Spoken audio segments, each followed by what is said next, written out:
Premier League football is back this weekend, and we henceforth, as we have done every season, will do our predictions. First season, we were the only ones who said top four challenge on. Last season, we said we'd finish third, and everyone laughed at us. We finished second. This year, let's see what happens. So, this prediction show always goes off with a bit of a controversial take. So, how are we doing, fellas? Let's get into this. I'm good, mate. I'm good. I'm not too bad. I think these predictions were really hard.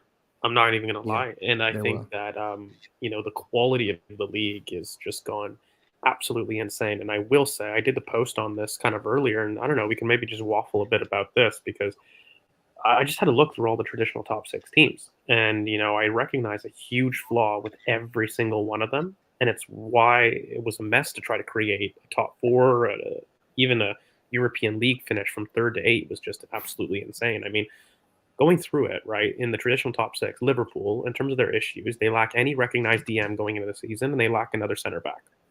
At minimum, they need, right? Then you go to United, who have got a focal point center forward that they bought for big money that is now out with potential back stress fractures that, maybe at the minimum can't play more than 2 games a week at the current moment. And we saw what kind of injury that does to even Marcus Rashford in terms of 1920. We saw what that can lead to. And then your depth in that position is Martial, another injury issue. And then that doesn't even get into the fact that they lack any real midfield buildup. Uh, people to get them out of a recognized press. So I'm sitting there, and I think Amrabat is their best deal that they still have yet to complete. And then I go into Chelsea, who are even arguably in a bigger mess, and they've got no Enzo partner right now. It looks like probably Tyler Adams may be somebody they're going to recruit, but as of yet, they don't have the defensive presence that they need in order to allow Enzo to really thrive. Then you look across their midfield depth. I mean, beyond that, Santos is a legitimate option that people are considering, and so is Carney. And then you get into it, they don't have a clinical striker with Nkunku out for over 3 months. Where are their goals going to come from? And their goalkeeping situation's a joke. I mean, I don't know how they've got away with, Tuchel being able to steal Kepa away from them, but they somehow have. But even assuming that is the case, they don't have a recognized clinical striker or goalkeeper. And then Spurs without Kane are going to have a serious issue getting back to where they were, even though I really rate Ange as a coach. So every big traditional six team is going into this season with a huge flaw. And I'd even look at Man City, to be honest with you, mate. Like Paqueta as the Gundogan replacement doesn't fill me with confidence. I was sat here really worried in the summer that they were going to go for a Valverde or somebody of that ilk to replace a Gundogan. And at the end of the day, going for Lucas Paqueta from a Gundogan is a major downgrade. And I'm really curious as to how they're going to solve the right wing issue because for me, they don't have enough goals in that team that is not named Holland to create more of a threat for them. I mean, Riyad Mahrez and Gundogan were still huge parts of their goal and assist tallies of last season. So I don't think even recruiting Lucas, Paqueta is going to at all really impact the goal tally. They may give you a little bit more box to box thrust, but I mean, at the end of the day, that kind of transition control and second ball control is going to be severely diminished. So yeah, in general, I'm excited to talk about the preview and the predictions, but I'm concerned because I think that the traditional top six is going to be probably one of the biggest shuffles we've seen in years. Chris? Yeah, I was gonna say it is a weird season, or weird going into the season. I think a lot could change. It is early. We will update it when the transfers are done. Like Kane could move, or Kane could move, and that could change the landscape of the whole team and the whole. Well, I mean, even Chelsea, mate. Like, what are Chelsea going to do to replace Nkunku? Are they going to get Caicedo? Like, there's a lot. Not just Caicedo. They could get a lot of players. They're linked to strikers, still wingers. They're still linked to Elise. Do they get Elise? Does Man City get Elise? Like, who gets Elise? Does he stay? Does Palace keep him? And mid-table teams, do they get, like, does Palace get another attacker? Where do Palace play Lewis Hall if they get him? Do they play him left back or in midfield? I think there's a lot of things that could change these predictions. I do think it's a lot less straightforward than last season. And I do like that. I think the mid-table downwards, even I think the whole table, apart from the top two, the top three and the bottom three, are like scattered across that I've seen. From the tables that I've seen maybe 10, 20, 30, and so many people have different ideas. Even we have different ideas. So I think you'll be interested to go into it. What I wanted to ask you guys is, what move, apart from Kane, do you think could have the biggest impact if it does happen, or if it doesn't? If it doesn't happen, Yeah. I think I think there's two ways to structure this. If it doesn't happen and what has already happened, I think what already has happened, I still go to Rice. I still think Rice is the most impactful deal of the summer, just because where we've come in terms of the strengths and weaknesses we've had at the end of seasons. That DM spot has been a major sort of we've lacked at the end of the season with Partey's injuries. So that, I think, for me, to getting from second to first, I think that's a major hurdle that we could hopefully overcome. In terms of if it doesn't happen, I still think Caicedo is a massive deal if Chelsea don't get him. I think if Chelsea don't get Caicedo, are they going back for Lavia? I don't really know what kind of, because we know that Poch likes athletic box to box pivots. You look at the likes of Wanyama, Dembele, these kind of guys. He's not someone that likes a bit more of a controller type like Enzo is, dictating from deep. He wants someone with a bit more bunnies, let's say. He needs someone with a bit more PMP, as someone like to say. So for me, if Caicedo doesn't happen, then they're going for Lavia, which is again a major downgrade. And then you're thinking, we'll get into Chelsea and why I think they are finished where they finish. But I think that's going to be a major impact deal if it doesn't happen.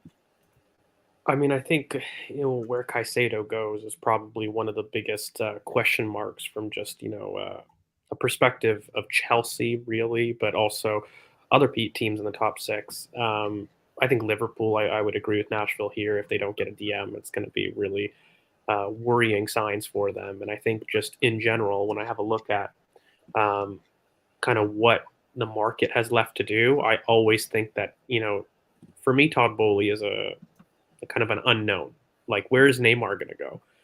You look at the Mbappe situation, still not solved. The global market, instead of maybe somebody lacking something in the Premier League, knock-on effects from these other major transfers could have big teams interested in players that were previously not available. And so I think that's what I'm looking at more so. What does Mbappe mean to Real Madrid? What does Mbappe mean to that midfield that Real Madrid have? There's an insane amount of talent that is stocked up at Madrid right now that I really struggle to see that there's no consequence from. I mean, they've got Bellingham, they've got Arda Güler, they've got Camavinga, Chouameni.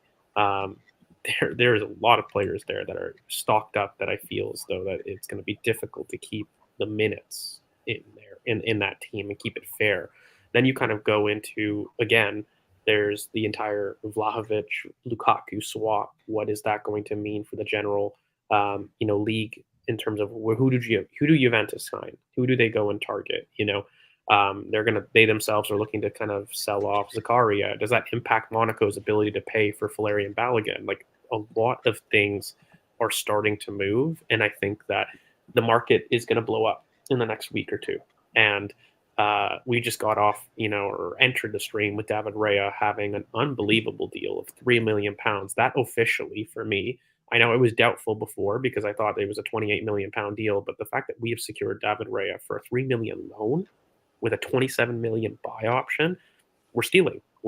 And, Edu has to be absolutely praised. I mean, I think this is quite possibly one of his smartest deals in general that he's done. And it leaves Arsenal with an entire powder keg ready to pounce on the leftovers and the chaos, where everybody is scrambling. Like I said earlier, everybody is scrambling to fill in a major hole, and Arsenal are sat there with their powder, not dry, ready to pounce, and meticulous. And I've gotten a lot of respect for Edu in this transfer window and the way he's moved. I think that we have had phenomenal deal and value in a lot of our incomings.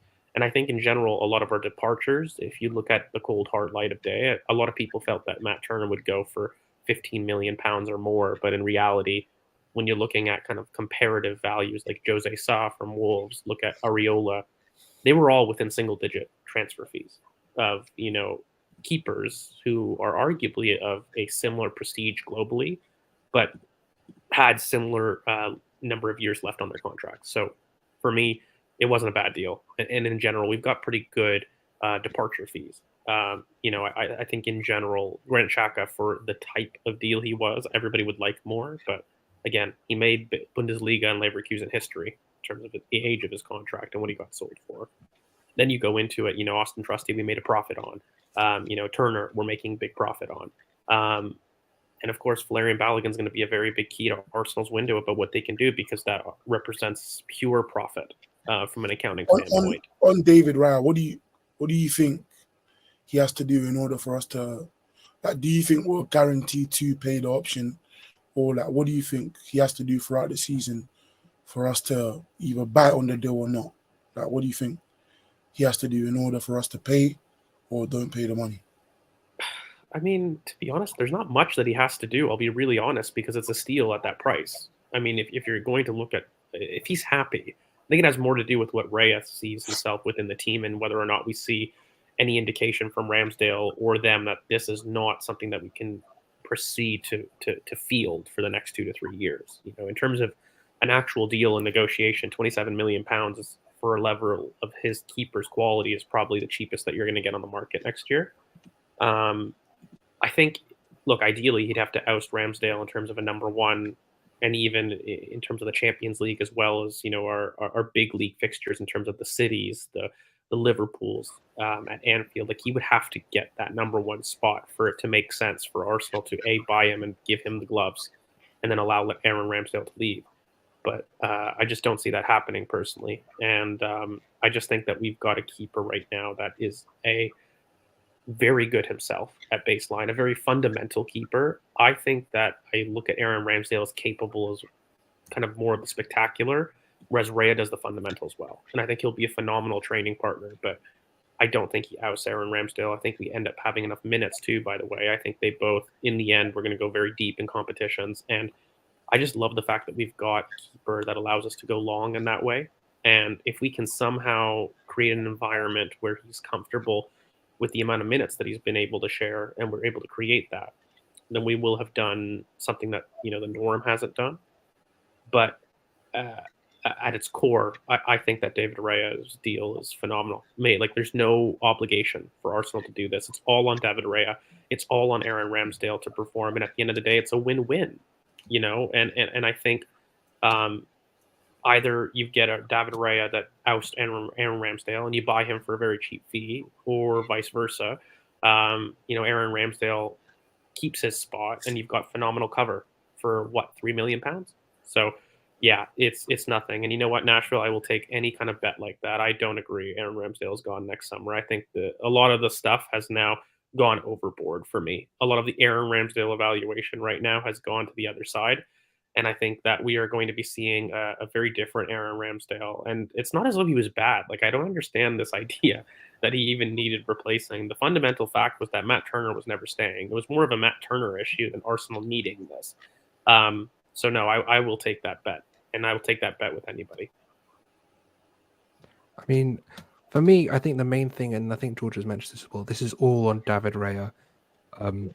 If he performs well, he'll stay. And I think the main thing is it's not about who starts and this and that, because they say it themselves. Whoever does the best will start, and they will push each other on. So it's all about opportunity for him. So that's the main thing. I just think that the other thing we have to talk about is not just the fee, but what it does for the rest of our summer. I think we are now focusing on sales, as it's likely that the likes of Cedric, Pepe, Tavares, I think Cedric today wasn't in the squad at Colney. Hopefully he goes soon. So let's see what happens now. And then once we've trimmed the wage bill a little, hopefully got some fees in, maybe we go back in the window. So Well, I think we're inevitably going. Did you catch the comments that Arteta even made kind of post match? I mean, he was essentially saying that, look, in paraphrase terms, like we're keeping our powder dry and we're active, that we will go back in the market.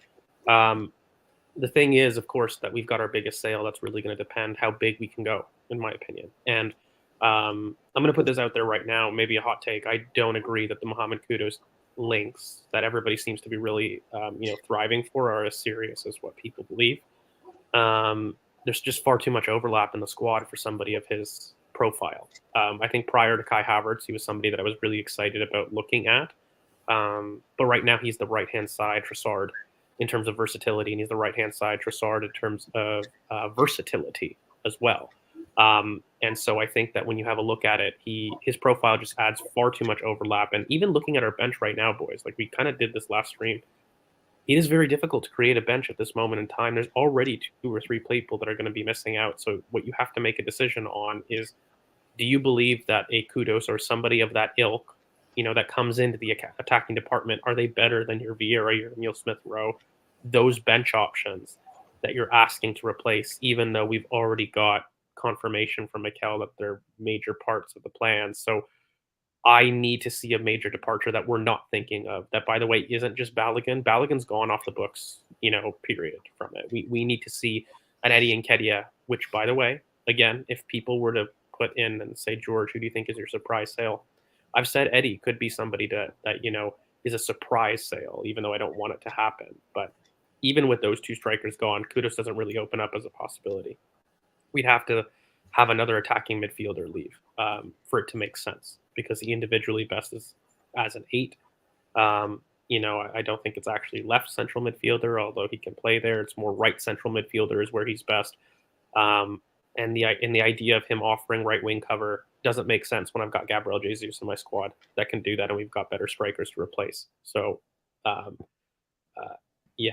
think his best position is somewhere where we're already quite defined in. So it would have to take a major sale there. Right. So now we've talked for 15 minutes. Maybe we should get into some predictions. Chris, what do we want to start with? Relegation, right? Relegation. So I'll let you go first, George. Who have you got for relegation? I think we've all got the same for relegation, but I'll let you explain your reasoning first. I think relegation is probably one of the easiest things to predict. Immediately, Sheffield United is somebody that, everybody's going to think about having a really poor season. Look, they just fundamentally, I think, have come for the parachute payments from the Premier League. They haven't backed their manager. They sold their best player recently to Burnley. Sander Burge is going to be an absolutely massive hit on their squad, and I just don't see them. Who else did they lose? I think, didn't they lose Ollie McBurney as well? Iliman and I went to Marseille. Yeah, so they've gutted their squad in order to get money, and I think they had a lot of financial issues going into the season, like even though that they got promotion. So for me, Sheffield are probably the most guaranteed relegation. And then you've got Wolves, who now just let go of William Lopetegui after basically gutting his squad of Neves, Moutinho, Jimenez. So yeah, Wolverhampton Wanderers are definitely a guarantee. Middle, by the way, yeah. So don't. Sorry, I'm saying on screen, yours is the middle because you're in the middle. Yeah. Mine's the right because I'm on the right and Karen's on the left. And it was a last minute change for me, to be honest with you, because Lopetegui, even though I assumed that he would go, him leaving right at the start of the season is ridiculous from a Wolves perspective. I think they're almost sabotaging, their manager. And it's ridiculous to me. I don't understand how he never got the funds. He deserved the funds, and it was just ridiculous. And yeah, of course, Luton rounds out kind of my 3, and Luton have I don't think they've done bad business, but I just think that the quality of the squad isn't up to the standard for everything else. So that's kind of my bottom 3. Karen? Fairly similar reasoning. I think Sheffield losing Sander Burge is kind of the nail in their coffin. I think that was my main thinking when I was thinking about it. I was just like, that's their leader on the pitch. I like a couple of their players. Ahmedovic has been someone I've he gets a lot of yellow cards, though, that guy. He does get a lot of yellow cards. He's very aggressive, but I do like him on the ball, and as well as his actual technique in terms of tackling, he's actually very good. So that's someone I would watch out for from there if you wanted someone to watch out. But Wolves, I just think that Gary O'Neill has been given an impossible job. I think if he pulls it off, fair play to him. But to go in I mean, it's classic Lopetegui as well. As soon as something starts, he's just like, screw it, I'm off. I think he's left like jobs in the past for like 2, 3, 4 days before the tournament starts or the league starts, just because he's not happy, and he's done it again. So it's interesting. I think that he's been given a very hard job, not really been backed at all in the window at all so far, and they've lost quite a few players: Neves, Cody, Adama. So Costa, Coutinho, Costa, you know what I mean? Like, it's a lot. Collins, like they've lost a lot. And Luton, I think, is fairly self-explanatory. Barkley isn't going to keep you up, fellas. You need a bit more than Ross Barkley if you're going to stay up in the Premier League. This isn't Ross Barkley is 2018. actually not a bad move for them. It's but not 2018, It's just not George. enough. No, It's not. he's a good player for them in He's terms of profile. okay. They needed Right. somebody in that department with Premier League experience, but it's not enough. I don't think they've got goals and they don't have a settled No. defense. No. So that's my bottom three. What about you?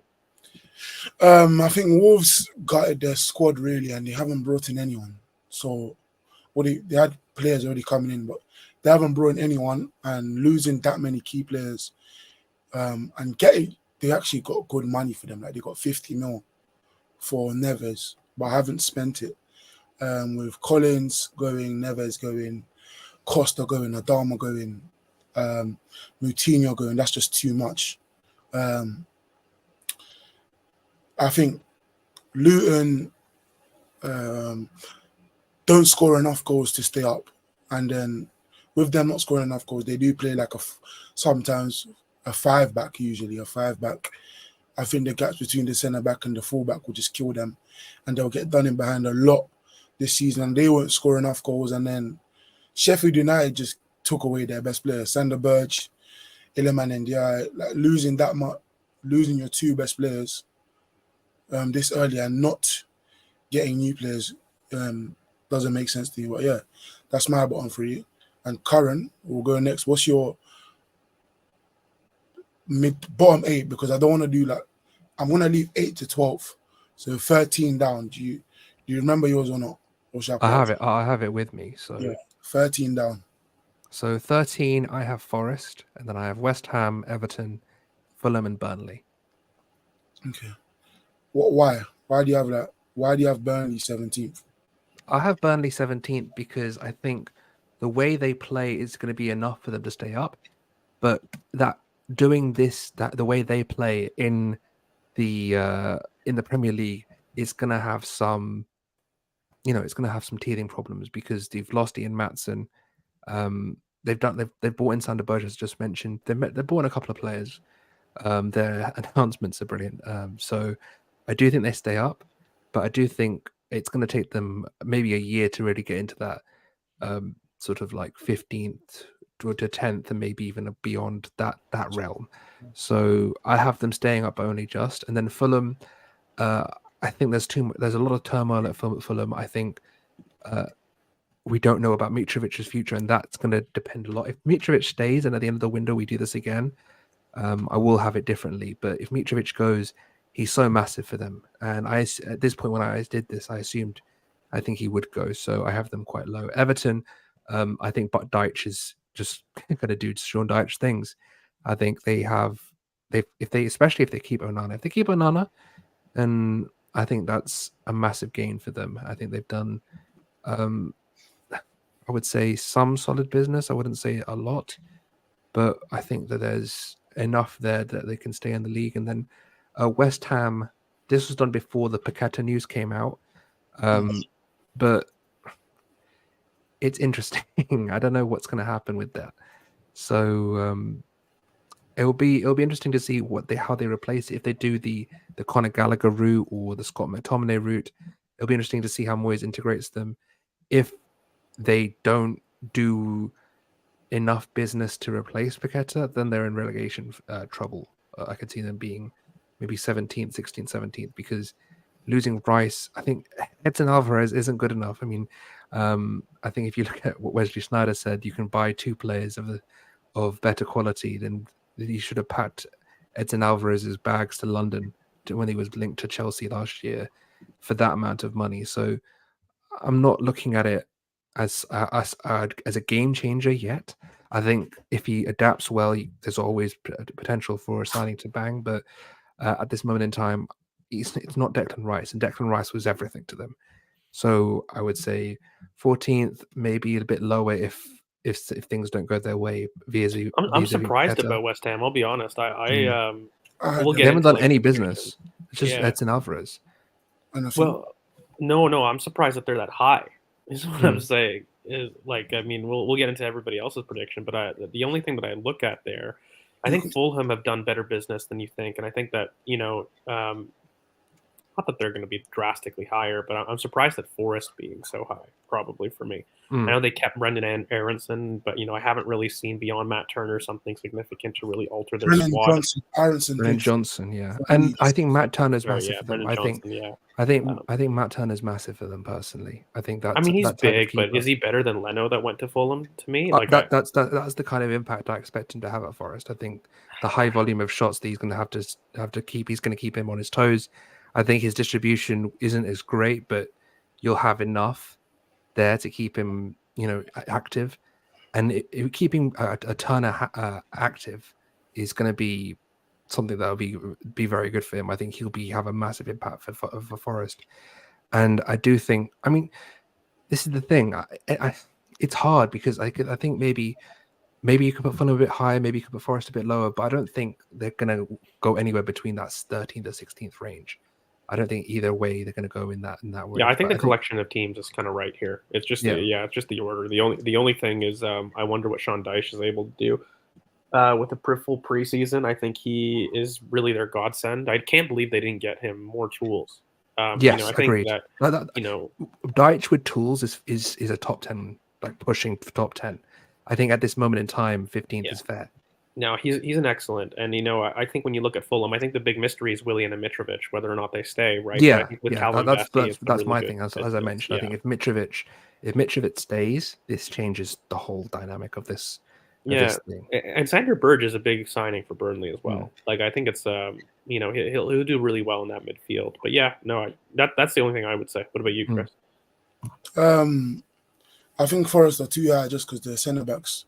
Their centre backs are very poor, and I just think they rely too much on Morgan Gibbs-White for goals, especially away from home. Because Brennan scored one goal away from home and scored all his other goals at home, and that's literally a half of the season. Like they can't score away from home, they can't rely on their players. How much will Chris Wood play this season? How much will Awoniyi play? I don't know if they've picked a striker yet. They're very similar, so I don't know which way they'll go. And then at least they start the season not having the Lingard problem. Because going into last season, they started with Lingard, then didn't, or Lingard, Gibbs-White, who to play. Now it's guaranteed Gibbs-White. I think that's good for them. And then after that, their midfield just fouled too much. Mangala, Ryan Yates, big foulers. I think they'd be a lot lower than that. West Ham as well, I think they'd be a lot lower. They haven't spent money yet. Ward-Prowse coming in, where will he play? He probably replaces Paqueta in that 10 role. And then Fulham have two big what-ifs with Mitrovic, Willian. If Mitrovic stays, will he want to play? Will he play to the same level he did when he was fit last season? I'm not sure. And then the bottom three already spoke about. And Burnley, I think, are higher, but I just think there's teething problems there. I have the same teams, but just in a different order. The thing is with Burnley, as I mentioned, is I still think they're going to be a very decent to watch team, and I think some of the signings, as we mentioned, Burge will be good. It's just that I think playing that way in the Premier League, it could be. I think they could have they could start very well and fatigue as the season goes on, if that makes sense, or the opposite. Maybe they start. I don't know what their schedule's like. But if they have a hard start, they might start to grow into it, because I think playing that possession style football when you don't have the technicians or the physical power that, for example, we do or City do or even United do, it's going to be difficult to be defensively secure for large periods of the season. So, George, what's yours? What's your? I'll bring it up for you, but you're 13 to 20. Yeah, so I'll start off. West Ham, I'm really worried about. I think Paqueta goes. So a big thing for me is that with Paqueta going, I don't trust the transfer team to kind of replace them properly. I think Ward-Prowse and Maguire are individually kind of good signings, mainly Maguire. I think he'll look good in a Moyes system, but genuinely for me, I really worry about how they're going to replace their midfield. And I think Declan Rice leaving is just far too much for them. They were already in a potential relegation fight with all of these players last year, and they basically sold any good shining light within their system. I regularly question kind of how they're going to score goals, how they're going to progress. I'm really worried about West Ham. And, in fact, if Luton wasn't just such a poor quality, I would have put them down lower. But, just Luton squad quality is just so low that, they'll just escape, relegation for me.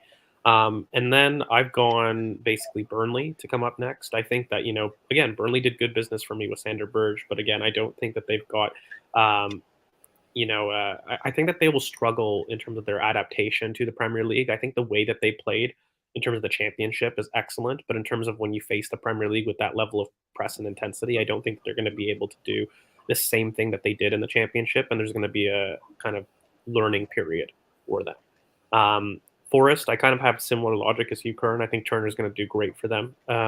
It's going to happen in a very similar kind of way to Bernd Leno, where I think that they're going to have a really good goalkeeper now. I think Turner's going to get a lot of plaudits throughout the season with a lot larger sample.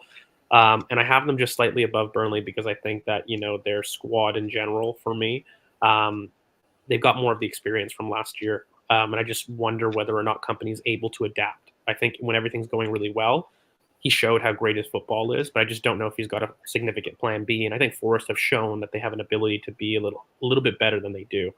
And mainly Fulham next for me, because I think that they've had a pretty decent window. And, as long as Mitrovic and Willian are there, I don't see a reason why they can't do quite well themselves.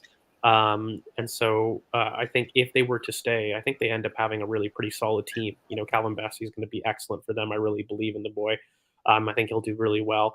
And Everton being that high is probably the only thing is Sean Dyche. I just think I rate Sean Dyche so highly that I think that with a full preseason, he's going to have them a little bit more into mid-table.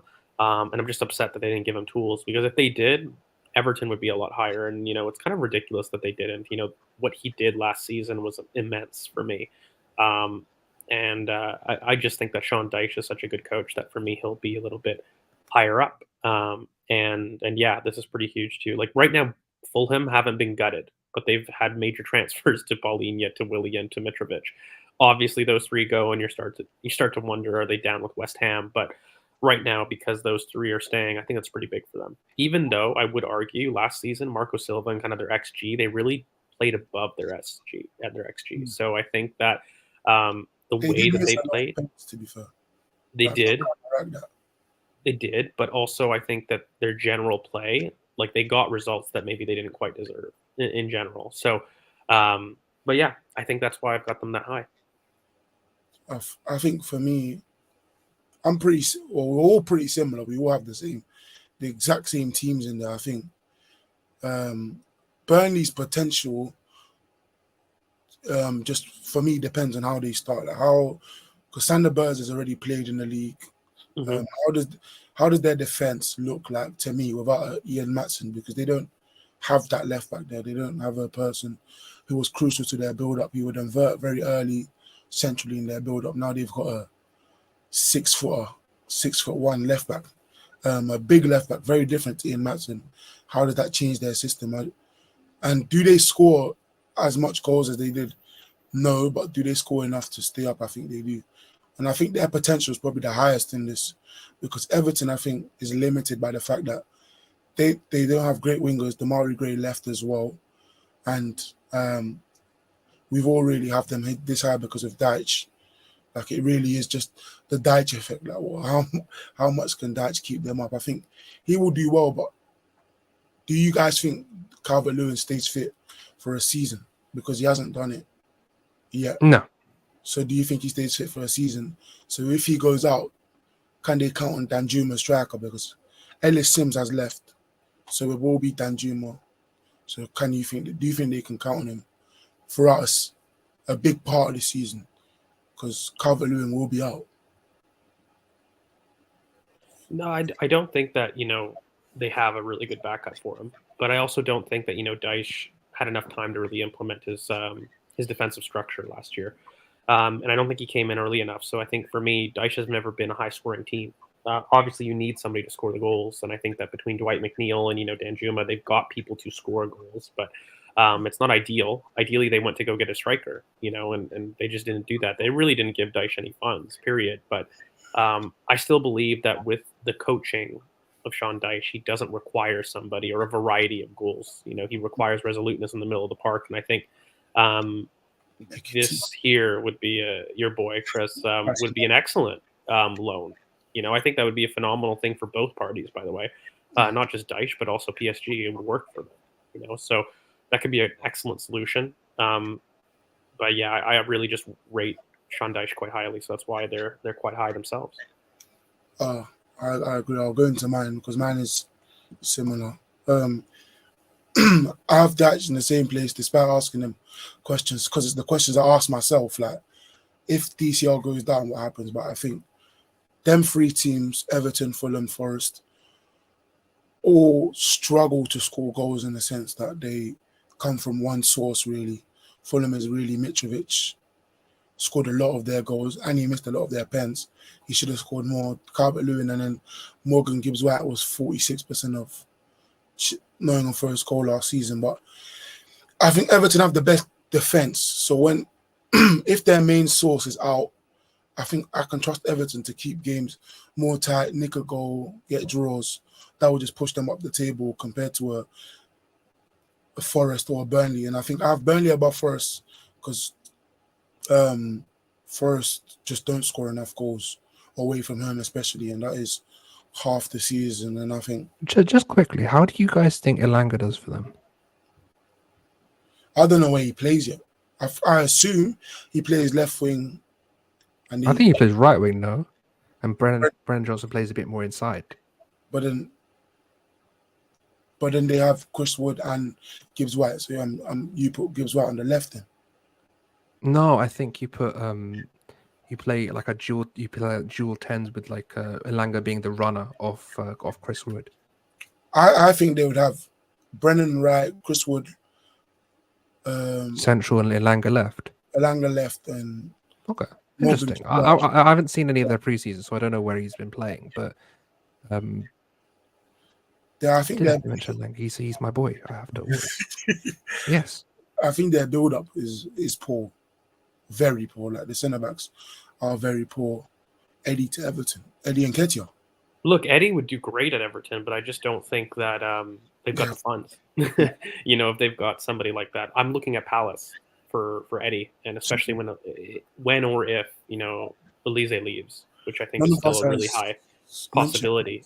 I think Eddie would go to Palace personally. That's always been my surprise sale. I don't really want it to happen, but I think it's something to look out for. None of us has mentioned Palace yet. Well, they deserve to be higher. So we're going to go into mid-table 8 to 12. One of you two can. I won't pick actually.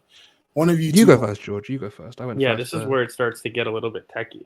Yeah. I think like now we've all got very similar teams, but I think from this point on is where it starts to get a little bit worrying.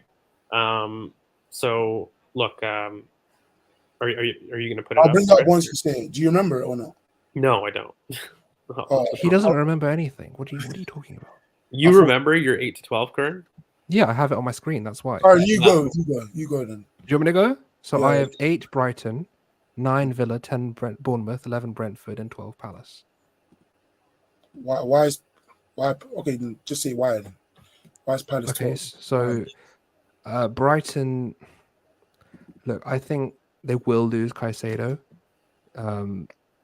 That's my thinking, and I think that once you have that season where people have you've introduced something new into the Premier League, you're going to have that season where people start to figure out how to play against that. And I think De Zerbi, as good a coach as he is, I think he won't. There's so much above him right now. It's interesting to see where he will where he'll end up this season. I think 8th with Europa League as well. I think maybe that's a good spot for them. 9th, I have Villa. I think look, Unai's always been a very good European coach. When it comes to the league, he's always had a bit of a streaky nature of him. If you can put a streak of, I don't know, 15, 20 games together, then this key could be higher than this. But I think I put my heels up, by the way. he'll have a Because season where basically I think he'll be in good mid-table. And then 10th, I have Bournemouth is my team to watch out for this season. I have Iriola. I think he's a good coach. I think I've spoken to a lot of Spanish accounts on Twitter about him, and I think he's going to bring something different to Brentford. They have a good squad. They're looking like they're going to sign Alex Scott now as well. I think that's going to be a good addition for them. So I have them 10th and 11th at Brentford. I think again another solid season. I think all these guys will have like solid seasons, and if they have a great season, maybe they can push on beyond these expectations. And then 12th is Crystal Palace. I think that's the most standard Crystal Palace position in football. I think they're always going to finish around 10th to 12th, something like that. So I have them in 12th. George, what do you think of Curran's 8th to 12th? Because it is different to yours. Brighton shocks me. I'm not going to lie. Brighton shocks me quite a bit. I think that they've got a phenomenal squad. And the only reason that people are not rating Brighton's squad as high is the fear of 2 games a week. And I just find that as narrative for me. Like, they've got one of the best and one of the deeper squads kind of in the league, period. And I just think with another preseason... Yeah, that's not what I said, though. I'm not saying that's why. No, I know. But I'm saying there's a different reason why I think they'll finish a bit lower. That's what is going to be interesting to me. I think it'll be interesting to see if people can adjust to De Zerbi. I think he'll have a lot of great games, especially in Europe. But is he going to finish in another European spot? That Europe spot is going to be between them and Spurs, and I think Spurs can just about nick it. I have them in 7th, so that's a bit of a spoiler. But no, I'm still surprised. I'm surprised at Brighton because, like, when I look at it, they've done phenomenal business, and the amount of frees that they were able to do early, they actually upgraded for me. In terms of Pedro, free to Hood. They look, if Caicedo leaves, then of course, then you could kind of have a look at it again. But I think fundamentally, when you look at it, they've got Enciso, they've got Ferguson, they've got Solly March, like they've got goals. They are a very resolute team, and I think that obviously Colwill leaving is going to be an issue for them. You can't discount that, but I just think that the way that De Zerbi likes to play, it's not something that they're going to feel as much. So we've got the exact same teams apart from Spurs and Brighton. I think that's the only switch we have. Yeah, no, that's big because for me, Kane's gone, so I'm already operating on the assumption that I'm just assuming Levy's a terrorist and he stays. That's my. If he stays, George, do Tottenham move up for you? If Harry Kane stays, yeah, they do. Yeah, because I really rate Ange as like a coach. I think Postecoglou is an immense coach, and I think that they've probably did the best thing that they could. I kind of said on Twitter already. I think that with given time, he's going to be their best coach since Poch. But fundamentally, they just don't have, the funds or the squad to replace a Harry Kane lightly. I've kind of said, how do you replace a Harry Kane? And I don't think you can.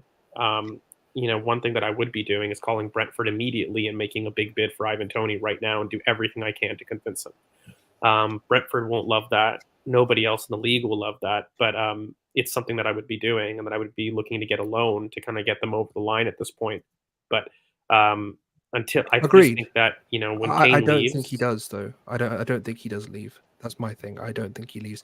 The time is running out. You've got 2 days to the start of the season. He's not doing it before after that, so it's looking peak for Bayern. So that's my thinking. Yeah, well, I mean, so that was my reason for having Tottenham there. In terms of Aston Villa, again, good squad. Unai Emery, I think gets hated far too much. He is a good manager fundamentally. I just don't think that they've got the squad themselves to push for any real higher at this point in time. So Villa themselves, they're probably the next best of the total rest that I call them. And I think that with Kane leaving, that's the only reason that Tottenham are a little bit lower than normal. But I don't think that Aston Villa get this top 4 shout. I don't know why that they're getting that kind of shout in general. I think Pau Torres is, it's an okay signing. I don't agree it's an immense signing. And I don't think that with Villa that they have necessarily brought somebody in to take them to the next level, particularly their midfield, which is just industrious. But I don't see a superstar there to really carry them into European places. And I think that Ollie Watkins is probably Unai Emery's dream center forward. They will get goals in general, but I just don't see them, getting a midfield to control games enough to allow them to get into European I places. think the reason why a lot of people have them higher is because of the run he put on from I think it was November to the end of the season. They were the 4th best team in the league. But it's classic Emery. He loves putting a run together. He can put a and run together, and then I it don't just think he kind can of sustain that. We falls. saw him not sustain it with us. I don't think he can sustain that level of performance. And other teams below them, like Liverpool, put on a run just later in the season. So if you look on the points from the point that Emery came in, yes, they have more than Liverpool. But if you look at Liverpool in the second half of the season, they were a better team. So I do think Villa, although they have improved, still don't have enough. I do agree that they don't have the midfield to dominate games. I don't think they have the wingers. Like he's played a 4-4-2. I know George wants him to move to a 4-3-3. Will he? I'm not sure, but I think with a 4-4-2, they don't have enough goals in the team to warrant being top 6 or whatever people think they will be. And yeah, I was also working under the assumption that Tottenham lose Harry Kane. If they don't, they do just go higher, sadly, but I do think they will lose Kane. I think Crystal Palace benefit from Olise and This Eze. is crazy. Are you explaining your table? I haven't got a chance to go down the whole thing. I thought you finished. Part. No, man, I haven't even talked about Brentford, Palace, or Bournemouth yet. Man's going into his table. No, listen, Brentford for me, they've got Thomas Frank, who I think I rate along the superstar coaches of the league. And, I kind of famously said last year he's going to be the coach to surprise everybody. And I just think that he will find a way to work a difference with, Ivan Toney and, of course, David Raya leaving. It's going to be a big hit to their squad. I think people might be surprised to see them this high. And, they'll do well to get to this position, by the way.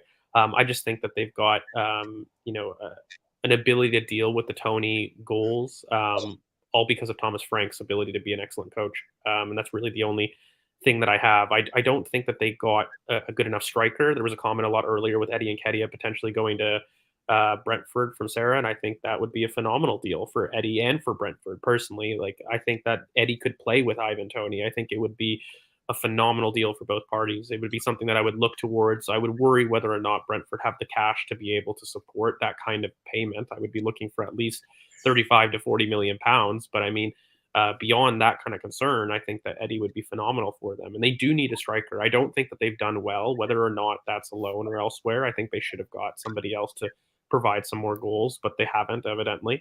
And then you look at Palace. Great team. Everybody's second favorite team, especially Chris's. And, I don't know whether or not, Olise going, they allow a BUA to kind of get the chance that he deserved.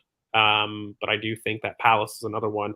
If I'm looking at Eddie between 10 and 11th, those two are going to battle it out for Eddie in a surprise sale for me. I just think that with Olise going, I think it'll actually benefit Palace, if I'm really being honest with you, because I don't think that, the drop off between Olise and BUA is as large as people believe it is to be. And so, and also they've got who's that youngster that they've got, that left-footed right wing? Rakseki, yeah. And Charlton's top scorer. Yeah. Do you remember Chris doing that poll about who should start between the two of them? Who do you think should start, Chris? Markham and BA, but I think they choose Rakseki because he just has played more top level football recently, and in pre-season, like the season before, he just played more. Like Malcolm came off the bench where Rakseki did start. That was Vieira, so you don't know. Maybe they do get minutes even if Olise stays. I think they both should. Rakseki can play centre mid as well, but yeah, hopefully Malcolm. Yeah, hopefully. But I mean, regardless, for me, they've got people there and two great talents that they're able to kind of supplement the departure of Olise and not really look too worse for wear. And so I think that if they were able to reinvest that money into Eddie Nketiah, they would probably go higher on the table for me. Like, I would put Palace above Brentford if they were able to make that switch. Basically, Eddie between the two kind of decides a lot for me. And I think the only reason I've got them ahead right now is I think Thomas Frank's a better coach and is better able to deal with this stuff. And then, of course, Bournemouth. I think Bournemouth probably have kind of the ability to have the most exciting window I don't think it's the best, but they've had the most exciting, maybe. We talk about Alex Scott kind of recently. I think he's, a budget ESR or a Coors Light ESR if you want. He's going to be an important midfielder for them. And I think midfield was one thing that I was looking at Bournemouth where I was like, I feel as though you can do a little bit more there. And so Bournemouth have done phenomenally well. I think if we were to go through their transfer window, I don't know if many people could have done better. I think that they've probably done the best with their budget from one of the lowest. They haven't made sales, which is crazy to me. Like they've made 0 million from sales. 0 million from sales, and they've spent 60. So I do think. Well, yeah, and I think Traore is an excellent pickup from Sassuolo, and I think that another one is I think Justin Kluivert is like a decent pick. I don't think I would say that. I think for a mid-table team, it is a good sign. Yeah, it's a good signing, and look, they're going to get goals, and I think what they've done in the middle of the park is just not even just the bare minimum, but they've gone above and beyond. They've really backed their manager here, so I think Traore is really exciting for me. I think he's probably the one that I'm most excited for. And then, is it true that I think Max Aarons have they not sealed that deal? They've hijacked, from Leeds. They're going for 7 million. That takes to 67 with 0 sales. Yeah, which is huge business. But again, I'm looking at the amount of transfers, and I believe that they're going to be the Forest of last year, where everyone was really excited about their window, but they ended up getting far too many people that it could be a detriment to the total squad cohesion. So that's the only reason I don't have them higher. And I just believe basically in these teams' potential a lot more. And that's not really saying a knock on Bournemouth, especially for them to shoot up the table, by the way, like this would be phenomenal. That's my table. Chris, proceed. Yeah, for me, 12th, I've done Bournemouth 12th as well. I just think they do have a more progressive coach, but I've seen their centre-backs don't match that level of build-up yet. Maybe they do at the end of the season. I don't think they will. Guys like Kelly will never be great on the ball for me. Chris Mepham, these guys, I don't think you can trust them for 38 games to be good and build up. I watched the highlights of the most recent game just before this stream, and they got caught out twice in build up in the first 20 minutes, and that doesn't bode well with us poorer presses. That was against Atalanta. And I think there are better presses across the Premier League than Atalanta's. So I think that's a problem they'll have, a growing pain. It is necessary, I think. But 12th is great for them. And then Brentford have 11th because I'm not sure what shape they'll be in when Tony comes back. Because I think Johan Wissa, will get them goals.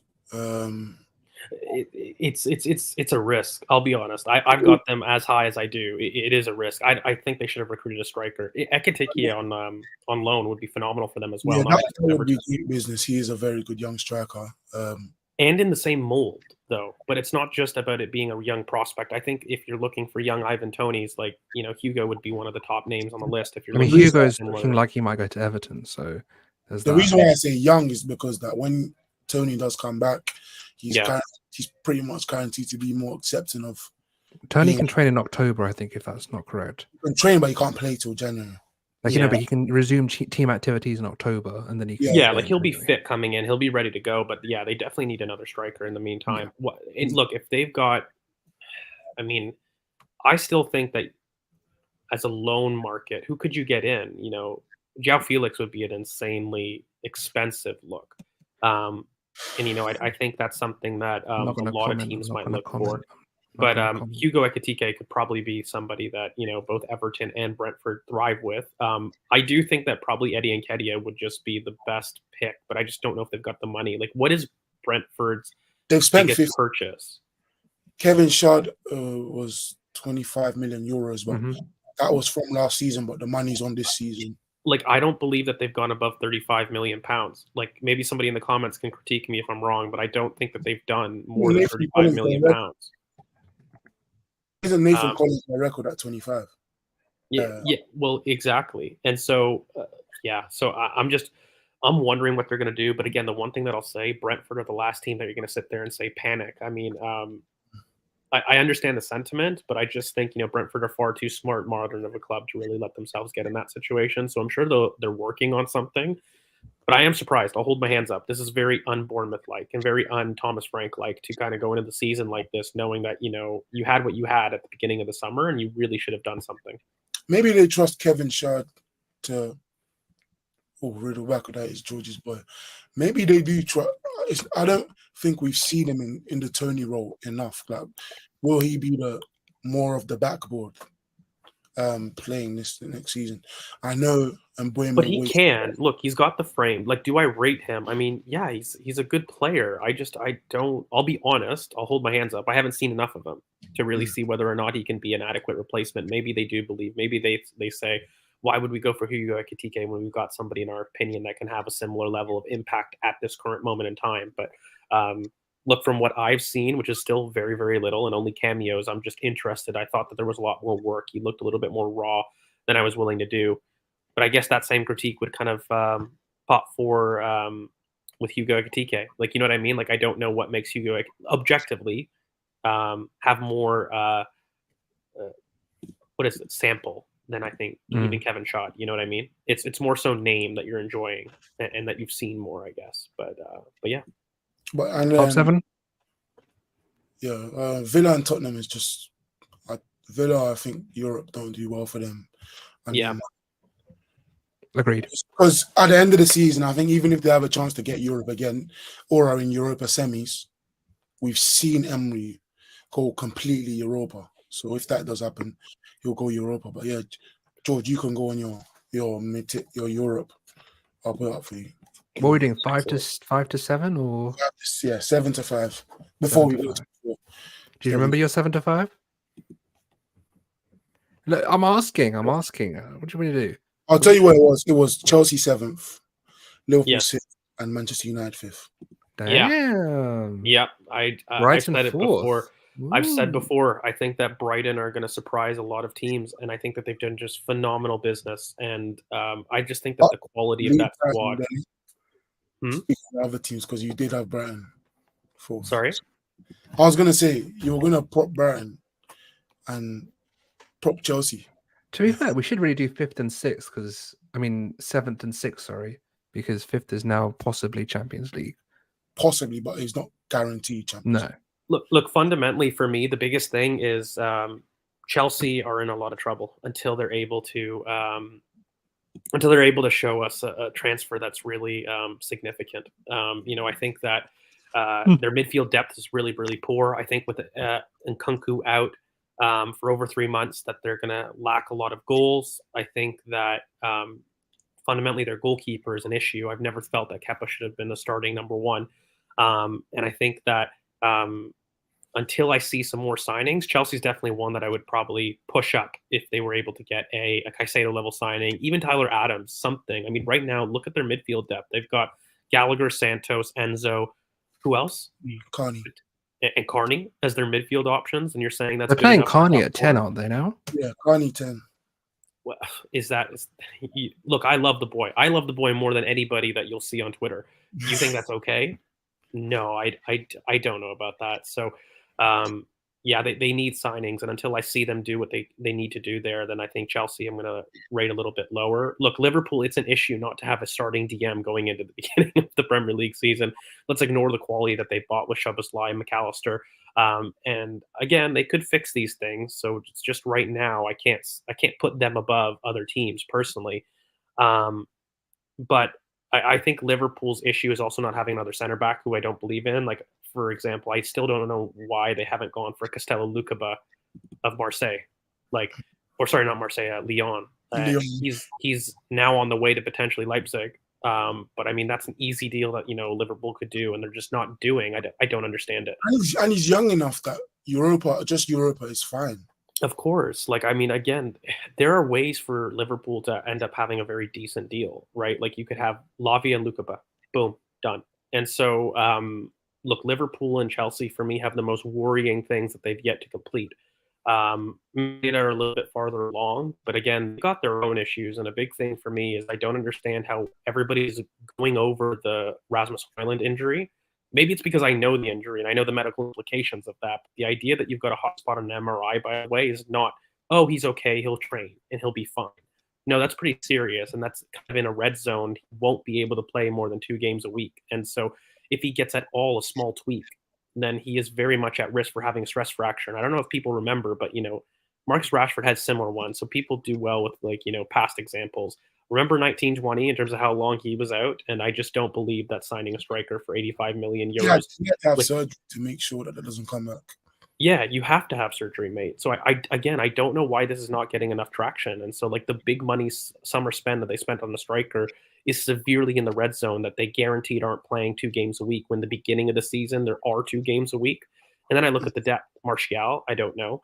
I look at their midfield. They don't have Amrabat, who again is probably their best deal, but they haven't completed yet. And if he does come, what do you think his impact is? Well, it's individually the best deal that they've done, but I mean, it's also kind of a band-aid for something that they need a lot more of. He doesn't really solve huge amounts of stuff. And so I think between this, I can't confidently put them above Brighton right now with Caicedo in terms of who they have in midfield with the Hood. If I'm comparing the midfield and the attack right now between those two with an injured Højlund right now, in addition to kind of looking again, yeah, sure, O'Malley's right at the right side, look, Sancho and Antony are going to be their wing options as well. I'm worried about Manchester United. Not that I worry. I really don't care if they do poorly, but I think that their window has been severely masked by people being excited for Erik ten Hag getting his own signings. Where I think at center, well, yeah, they've been big names, and I don't think they've been the best. Again, I think Amrabat. I look at the right center back. Have they got somebody that they really should? I don't know, and I have a look at the midfield in general. That's the real crux of it, right? Not just right back and the wingers. Look at the midfield and tell me, is there one person that they can confidently build up with throughout the entirety of that season between Mount, Bruno, Eriksen, Casemiro, even Amrabat, if you want to go, who slightly has a little bit more in the first phase. But I just struggle to understand if they're going to push their line higher up the pitch, which everybody's going to demand them to do, by the way. I would love to see those Lisandro Martinez 20 yards higher up the pitch. And so, look, I just don't think that they bought well fundamentally. So Manchester United, I think, are, even with the rumored targets, I think I wouldn't have them much higher at a push fourth. I just believe that Brighton with Caicedo right now have a serious squad. And I mean, I probably won't talk about them until we get to top 4, but guys, some of the business that they've done is insane. Insane. On that note, Karen, what's yours? 7th. I have Spurs 7th, and I have Pool 6th, and I have Chelsea 5th. So yeah, I did. You switched. Oh yeah, I switched. No, yeah, I did switch. Yeah, I have Liverpool 5th, Chelsea 6th, top. So thank you for reminding me, because I'm still using my original table. I'm just watching that. So yeah, I think this is fairly standard. I think Liverpool do not have enough for top 4, especially what George mentioned, no starting DM. But that whole, I would say between 3rd and about 8th is very much like you can put anyone anywhere. I genuinely think it's going to be a massive race for Europe this season. I think it's going to be more closer than the Premier League. We'll get into that later in the stream.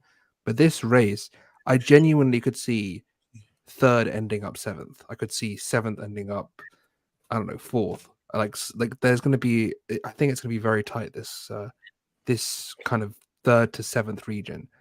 For me, Liverpool started off the window great. Everyone was chanting FSG. And, you know what's and then crazy? Kind of Liverpool are the easiest to fix out of all these teams. Yes, of course. For me. And it's just crazy that they haven't gone in to do it. Because I think they have the money. They need 2 signings. It's very simple. They need a left centre back and they need a DM. Yeah. It's very simple. Yeah. The whole they started the window with the most momentum, and then it kind of just petered out. It just, and we're going from, because I do quite a lot of Liverpool content, and it's funny to see from everyone going crazy about FSG now, from before it was everyone's cooking, and the lack of accountability for Klopp I find very, very reminiscent of late Der Wenger. I've said it for a while now. I think there's a love for Klopp that is kind of taken over people's minds in terms of the logic for what they've actually got now. And if you're going to do a rebuild and do a rebuild with 2 players, it doesn't make sense. So we'll see. I just think that at this moment in time, without a DM, why they're not in for Caicedo, I don't know. It boggles my brain. Like, why the guy is there? He clearly wants a move. You've been interested before.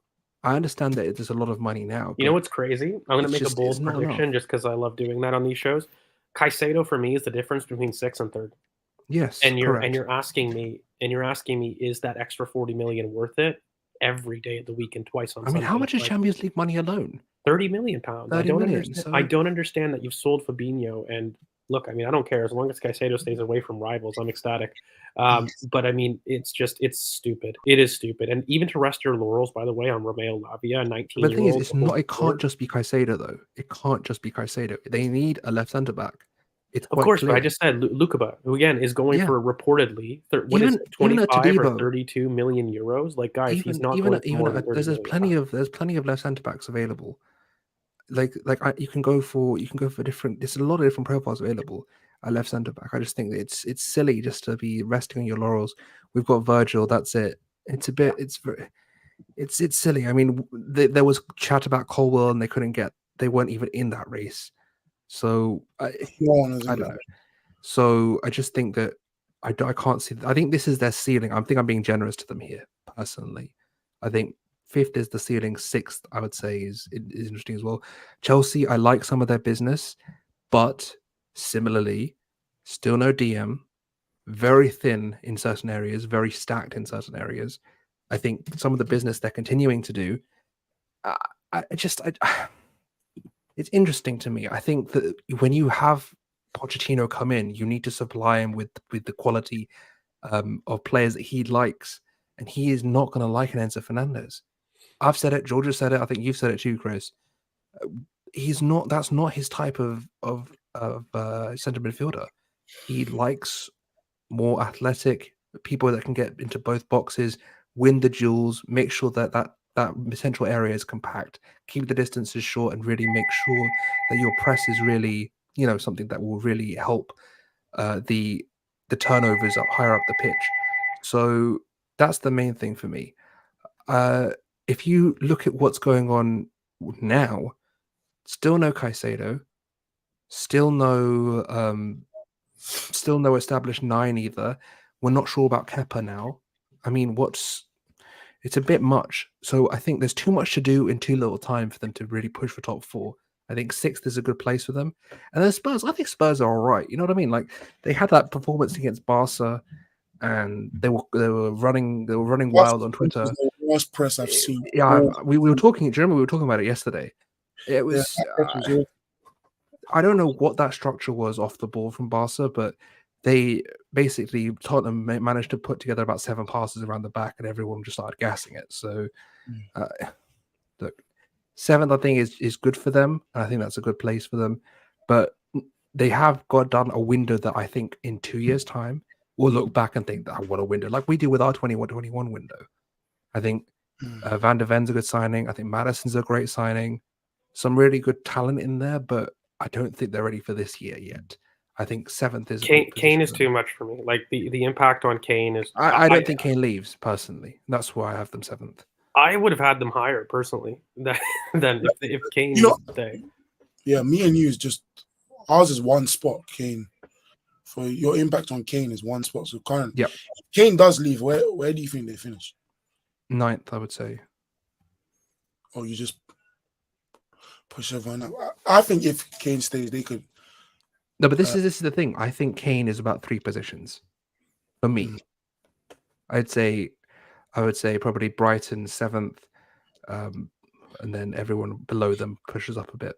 No. If they've got Kane in their team, I would push them for top 4. They've definitely got an ability. I think all of these teams are pushing for top 4.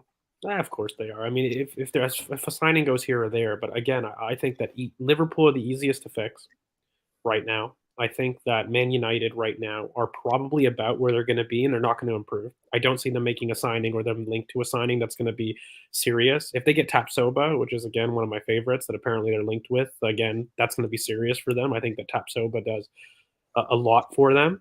But other than that, I really don't see them capable of splashing the type of cash they'll need to really catapult them to be surefire top 4. And they would have to rely on basically Caicedo moving. Like, Caicedo moves, Brighton drops out, and Man United get in. That's kind of where I'm at right now. And I think Liverpool, though, they're the ones If they get Caicedo, for example, they could shoot up to a title race. So it's interesting. I think right now every top four that we're going to look at is very closely contested. But Chris, you haven't even put yours up yet. It's not there. No, mate. No, it's not. Mine's Put it up. United, Chelsea, and then Liverpool 7th. The reason why I have Liverpool 7th is because one, Liverpool fans have been annoying me all summer. I was arguing with a Liverpool fan yesterday, so he just annoyed me so much that it made me change my thing, because a Liverpool fan was telling me that they were going to win the league and finish above Arsenal, stuff like that. But I do think Liverpool won't. The reports that came out today that Klopp is the one running the transfer window is his talent idea behind love that. I love that, by the way. This That's pushes so it- good. It pushes it even further for me, because before they were 6th/5th for me, but Klopp being the one running the window means they're not going to get anyone good in. Well, I don't think they're going to get anyone good in to replace Fabinho and to replace Joel Matip or Gomez, whoever you're going to play in the centre-back positions. And then United, I don't think are particularly great. I think there'll be transition ball again like they were in pre-season. They showed a lot of that compared to last season. And them trusting Rashford like this isn't good for me. I think they're trusting him heavily as the striker. It was the fix that they used at the end of the season to stay afloat. And they're going to go with it into the season. Højlund won't play. So Rashford will be striker, so they don't have an out ball. He can't play with back to goal consistently. They've got no build-up. They've not got good wingers 1v1. So they're not a great team. They could fall or go higher depending on what they do. I don't think Amrabat makes them go higher for me. No, like he's not enough to push them into the top four. I think I'll be honest. Four as you, sadly. But I didn't really want to have the same top four as you. But yeah, I think the business and Chelsea have them above Liverpool, because I know people are like, why is Chelsea? One game a week for me is important, because when Liverpool go into the Europa League, after a while, Van Dijk will have You think to Chelsea have enough goals, though? Because I think at this point in the table, everybody is confident enough with their midfield to kind of compete for Europe or top four. In my opinion, I agree that goals are what push you a little bit higher up the pitch at this point when you get in. Like, do you not worry with Nkunku out? And are you placing a lot of faith in Jackson? Like, how are they getting goals? Just seeing how they do get goals. I think a lot of teams are a lot more confident versus Chelsea than they are versus the other contenders. And I think don't you think Liverpool's attack, where I would argue they both have balance issues, right? Don't get me wrong, in midfield, they both do. But don't you think that Liverpool's attack has more goal-scoring potential than Chelsea? I think they concede more than Chelsea next season. They will. I think Liverpool will concede a lot more. And then do you think the gap, I guess, is what I'm getting at, is the gap of them conceding more is more than the goal-scoring potential? Like, for me, I look at Liverpool's attack and I see that the difference between their attack and Chelsea's attack is far greater than the difference in their defensive. I also do think Klopp messed up the balance a lot last season.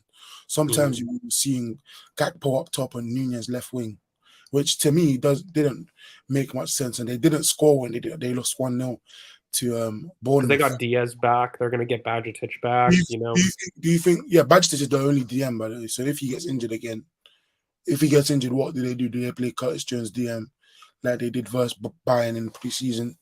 Will Jota play 20 games? Will he play 30 games? No. Will Jota be by that? I mean, will Jota be fit for 30 league games? I don't think so. And he's the only one, apart from Salah, that I think with 30 games guarantees you 15 goals. So if you take away someone else guaranteeing 15 goals, because, for example, I don't have us near this, but I'm saying we have last season 4 players with 15 goals, and a lot on 10. Trossard, Jesus, Havertz, 9-10 goals. These players had 10, but Liverpool had Salah on 19 and then Firmino on 11, and everyone else was below 10. So after that, Liverpool even have players that will get 10? Like, do you think Diaz gets 10 goals because he got 4 in 17 last season? So do you think he gets 10 this season or more? Because I don't. And then Nunez he misses the most big chances in the league consistently, I think. And then their defense is poor. And then United, I think, transition team, and Chelsea don't concede goals. They never really have. So yeah, that's it for me. I think Chelsea will never be a team that concedes a lot of goals consistently. But yeah, it's into the top 4. And before I put them up, I think Khan's not here. So before I put them up, I'll just say we both have Brighton 4th. Why? That's it. Why? Fundamentally, it's, I guess, Caicedo. I think if Caicedo is leaving, then they drop out of the top 4, right? Like that's it for me. But right now, as far as top 4 goes, the keeper that they bought from Anderlecht is excellent in terms of, they've now replaced kind of Robert Sanchez and upgraded him. Then when you look at João Pedro, I think he's phenomenal. I think he is going to be a excellent striker for them. And I look at between him and Ciso, Ferguson, Solly March, like they've got a serious attack that I think people are really underestimating. I think they have the most goals in this Matoma. In this first 7th, they've got by far the most goals. I really don't know if people are clocking the amount of depth just because it's Brighton, but they have got over 4 players that you believe can score 15 Premier League goals easy. And that's not even including the João Pedro idea of it. Solly March, Matoma, Ferguson, them alone will do it. Then Enciso having an entire preseason and season to really bet in. And then you add João Pedro, like I think they've got one of the better variety of attacks. And then I think Igor was actually a really smart signing pickup from Fiorentina. 17 mil is nothing. Yeah, it's nothing. And then the creme de la creme, Milner and Dahoud on freeze for me to complete that midfield that has already Caicedo, Lallana. There is, Danny Welbeck, sorry. Like, they have got an insane squad, a very deep squad, something that I don't believe that people really believe in for some reason. And I would look at them. Maybe they could if Caicedo leaves, then they've got to find a suitable replacement. But I think it's getting to the point where the relationship between them and Chelsea is not going to be as fruitful anymore. It's getting to the point where as the window goes down, Brighton are going to be saying, I'm not going to sell him this late. And so I'm really wondering what they do in response to it. But Brighton have basically upgraded every position except for Colwill, and Igor is not a bad player. Like the only reason that it's not an upgrade is because Colwill is so phenomenal, right? And they might get Kudos as well, which would be kudos to them. An insane depth. Like think about it: Kudos, Caicedo, Dahoud as a midfield 3, and you're telling me that's not top 4? That's incredible. And Dahoud, coming from Dortmund, is going to have an insane amount of experience as well. Caicedo knows the league.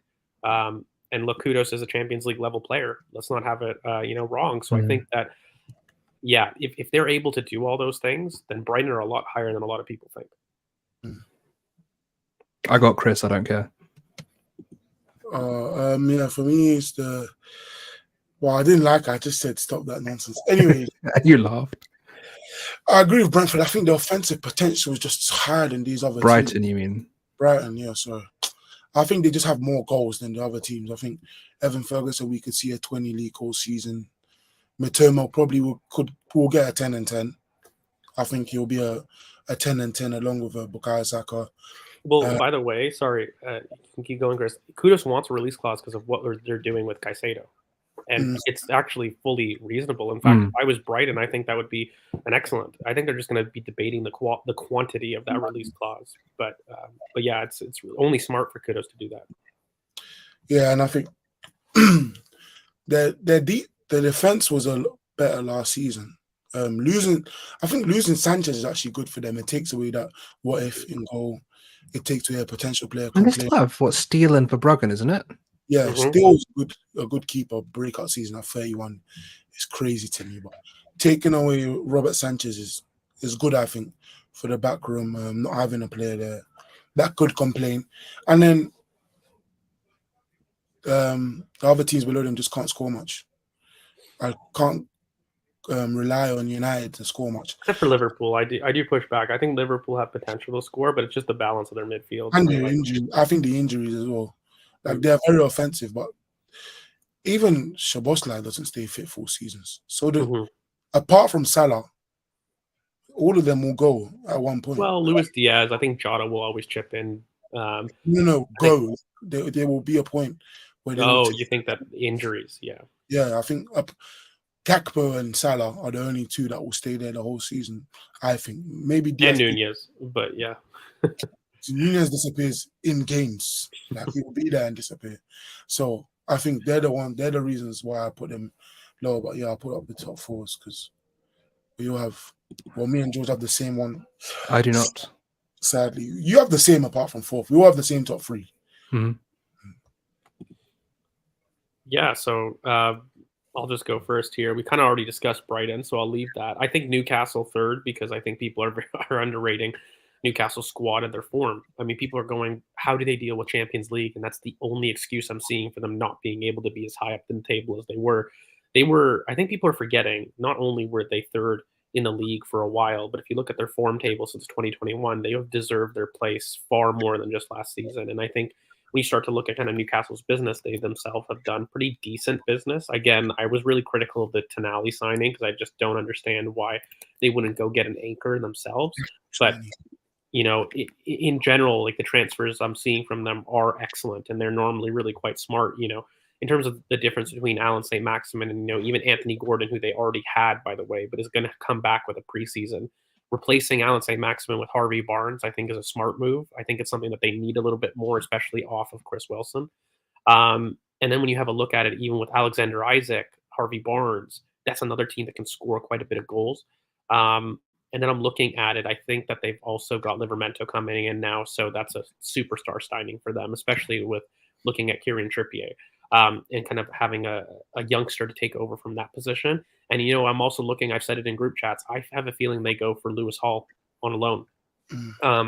And I think that would complete them really, really well. Maybe they themselves need another left center back as well, and of course an anchor. I just don't think that they get an anchor, this late in the window that they really, really need. But in general, having a Tonali, Barnes, Livermento window is very, very solid. I think they had another winger, Minte, who is kind of a punt, let's say. So I won't speak too much about him because I don't know him. But in general, I think that Tonali would do good, but they've got pretty good depth themselves in terms of Willock, Joe Linton, Bruno Guimaraes, Tonali now. Is it true that Lewis Hall has already gone to Palace? Basically done to Palace. Yeah. I think he picked Palace because they're going to play him centre mid. Oh, okay. So then, if not, I'd still go for Maatsen. Like I still would try to get another left back in if I was Newcastle. Like I think they need another left back. I'm still surprised they don't look at Kieran Tierney. I'll be honest with you. I would be looking there, even somebody that can provide them thrust. They do need another left back for me. But then other than that, they need a DM that I don't think that they'll get. And then of course, yeah, like a right center back would be good to pair with Botman. But I think there's plenty of those around that you can look at. It's the left is a bit more rare. They've got a really good left centre back. So yeah, and they got Botman. So I mean, they do need it because I mean they do have don't Newcastle have Jamal Lewis though? Yeah, Mhm. He's still there. I think so. I believe they do. So like that's who I was not sure of whether or not they still have Jamal Lewis. I know that he went on loan last year, but in theory they could use him. So yeah, I just think they need a really strong left back. Sorry? He's at Watford for a year. Even this year? I know he was last year on loan, but is he still on loan? Yeah. I think that it says the end of the loan is May 24. Oh, okay. So no, so yeah, so I'm confused about who they use, to be honest with you. But in general, I think Newcastle have quite a bit of depth, more than people think, between Murphy, between Almiron, between Isaac, Wilson, Anthony Gordon, between Barnes. They've got goals themselves, and so I just would look at like another left back. I would look at another DM and another right center back for them. And then, of course, we go into the big one, title run-ins between Arsenal and City.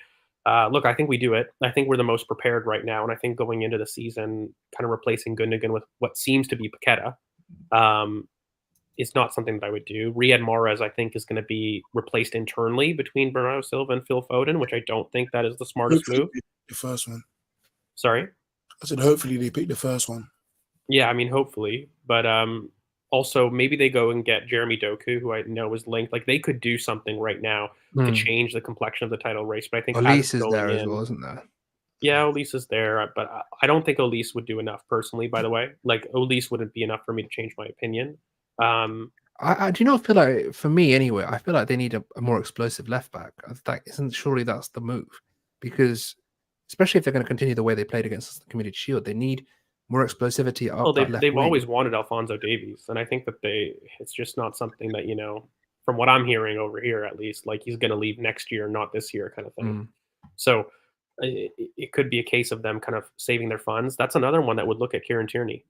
I've always said that's, Pep would look at that because he is making more traditional fullback roles for his kind of fullbacks in general. Mm. So I just don't see enough right now of replacing Gundogan that I'm really confident in them being able to sustain the amount of performance, and as well as Riyad Mahrez. Like I think Riyad Mahrez contributed a lot more than people believe on that City squad, and also on Pep in terms of being able to change games. So um, yeah, Cole Palmer can play, but I don't think that you're getting the same level, um, as you would with Riyad Mahrez. Like you've downgraded in those aspects. I think in order for me to City to maintain their title, and again, by the way, fourth in a row. How many times has that been done before? I'm not too sure. So I'm looking at it. Mahrez and Gundogan replacements are both downgrades. If you're It's telling me not that Paqueta and Cole Palmer are the replacements to Gundogan and even Kovacic, I'll be fair. Kovacic and Paqueta are the replacements to Gundogan, and Riyad Mahrez replacement is Cole Palmer, then I would worry if I was a City fan. Like, I think they need something else. But I don't know who's even on the market from a winger perspective that would make them that much better. I think from a midfield, I always thought that Valverde was somebody that they would look at Madrid. But I'm cautious of City because I feel like the Paqueta news is very peculiar. I don't think that it's a smart move, and if they end up doing it, I don't see them doing more. You know what I mean? Like Paqueta's been at a valuation of what, 70 million pounds? They looking to pay 70. It's looking closer to 80. Yeah, well, that's a huge sum. Like, in addition to Gavardiol, that's already spent, 86, isn't it? Something like that. 86. Yeah, so like in the next week, they will have spent almost 200 million pounds. I don't see them having much more funds to address something else, and I don't think either are big enough jumps to really sustain them in the title race. And I just think Arsenal have done too much. I look at our depth, and I've said this before. How do we build a depth right now without missing out very key players? And you struggle. So I just And think it that we've goes got a back to what squad Chris to was do it. saying before about what is our bench. Like genuinely, right now, where is our bench? Like one of ESR or Vieira is going to miss out at this moment in Yeah. time, or Nelson. Like this, that's how deep our bench is right now. And So I'll be honest, I don't think we're done in the market.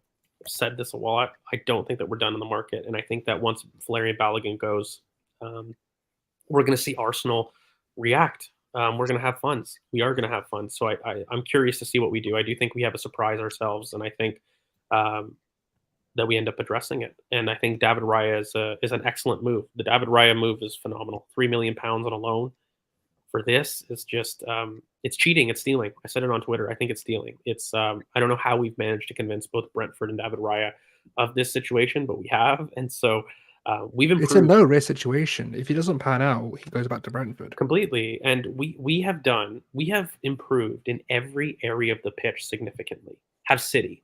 No. I would even argue in midfield and attack, they've declined.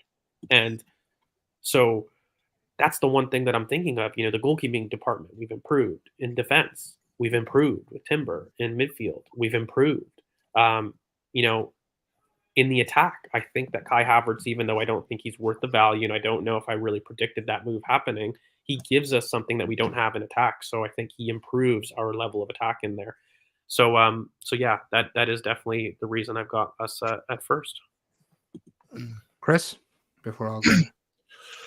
Yeah, Newcastle, I think, just have from third to seventh the most goal scoring because their players, apart from Isak, are not, and Wilson actually, don't get injured. Won't get at least one injury throughout the season. Like Harvey Barnes doesn't really get injured.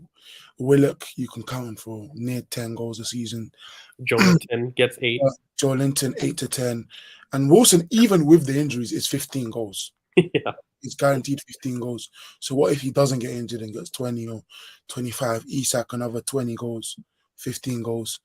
So I think that's 50 goals from 4 players. 50 goals from 4 players, plus Harvey Barnes, plus Aaron Gordon. Is it Aaron? Anthony. Anthony Gordon, who cares? I don't. Gordon, like the goals there is a lot, and I think from the first 2/3 of the season they were great defensively, and as they started to open up throughout the season, they declined a bit, but they still won't concede many more than the teams below them. And I don't think Champions League has as big an impact on them because depending on what their group is, we don't know what their group will be, but depending on what their group is, they can still rest a bit in the first half, and they still got like 2 players per position. Is there really pressure for Newcastle to go much beyond the group stage?